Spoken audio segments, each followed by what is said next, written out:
కర్ణాటకలో ఒక దారుణం చోటు చేసుకుంది.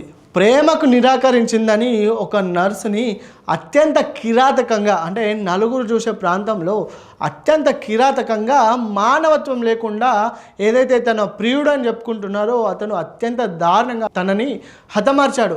ప్రస్తుతానికి దీనికి సంబంధించిన విజువల్స్ సోషల్ మీడియాలో భయాందోళనకి గురి చేస్తుంది. అయితే ప్రస్తుతానికి వీటికి సంబంధించిన వివరాల్లోకి వెళ్తే, కర్ణాటకలోని ఒక ప్రైవేట్ హాస్పిటల్లో నర్సుగా పనిచేస్తుంది యువతి. అయితే తనని ప్రేమ పేరుతో వేధిస్తున్న ఒక యువకుడు అయితే ప్రేమకి అంగీకరించకపోవడంతో ఆ యువతిని ఏ విధంగా అయినా ప్రేమించాలని అతను ఒక సైకోలా మారిపోయాడు. అయితే ఎంతకి తెగించినా ఆ యువతి నుంచి ఒకటే సమాధానం, నేను నిన్ను ప్రేమించను, పెళ్లి చేసుకోను అని ఆ యువతి ముందుగానే అతనికి చెప్తుంది. అయితే ప్రేమకు నిరాకరించిందనే కారణంతో నడి రోడ్డు పైన, అది కూడా బస్టాండ్లో, అంటే చుట్టూ దాదాపు ఎంతమంది, అంటే బస్టాండ్లో అంటే అదో రద్దీ ప్రాంతం, చుట్టూ జనసమూహాలు అనేటివి ఉంటాయి. ఆ జనసమూహంలో కూడా కొంచెం కూడా భయం లేకుండా విచక్షణ రహితంగా తనని హతమార్చాడు. ఏ విధంగా అంటే తన చేతిలో ఉన్న కత్తితో తనని అక్కడే అంటే చెప్పడానికి కూడా మాటలు రావట్లేదు.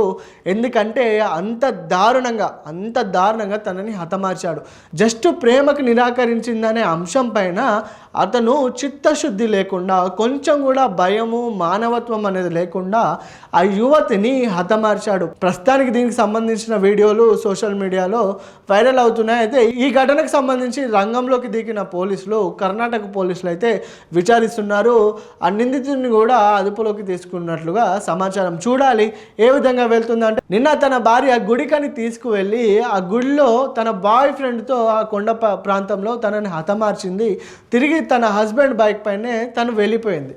అయితే అదే విషయంలో ప్రేమకు నిరాకరించలేదన్న ఒక చిన్న కారణంతో నర్సుగా పనిచేస్తున్న ఈ యువతిని అత్యంత దారుణరహితంగా అతను హతమార్చాడు. తనకి ఒక కుటుంబం ఉంటుంది, తన పైన కూడా డిపెండ్ అయ్యి తన కుటుంబం బతుకుతుంది. ఈ విధంగా తన ప్రాణాలు తీయడం తనకి ఏ విధంగా కరెక్ట్ అనిపించిందో కానీ అతనికి మాత్రం కఠినంగా శిక్షించాలి, అంటే జైలు నుండి బయటికి రాకుండా నరకం చూపించాలని కొంతమంది అయితే ఆ యువకుడిపై ఫైర్ అవుతున్నారు. చూడాలి ఈ విషయంలో కర్ణాటక పోలీసులు ఏ విధమైన నిర్ణయాలు తీసుకుంటారు. మరి ఇప్పటికే ఈ క్రైమ్ రేట్ అనేది దాదాపుగా పెరిగిపోతుంది, అంటే స్థానికుల్ని భయాందోళనకి గురి చేసిందని చెప్పుకోవచ్చు. అయితే నర్సుగా పనిచేస్తున్న తనని ఇతను చంపడం ఏ విధంగా తనకి కరెక్ట్ అనిపించిందో లేదో తెలియదు కానీ ప్రేమకు నిరాకరించిందనే కారణంతో తనని మొత్తానికైతే హతమార్చాడు. ఆ యువతి కూడా అక్కడే ప్రాణాలు కోల్పోయింది. అయితే యువతి పార్థివ దేహానికి కుటుంబ సభ్యులకు అందజేశారు. అయితే దీనికి సంబంధించి ప్రస్తుతానికైతే పోలీసులు దర్యాప్తు చేస్తున్నారు. నిందితుడిని అయితే అదుపులోకి తీసుకున్నారు. మరి అతనికి ఏ విధమైన శిక్షలు విధిస్తారో చూడాల్సి ఉంది.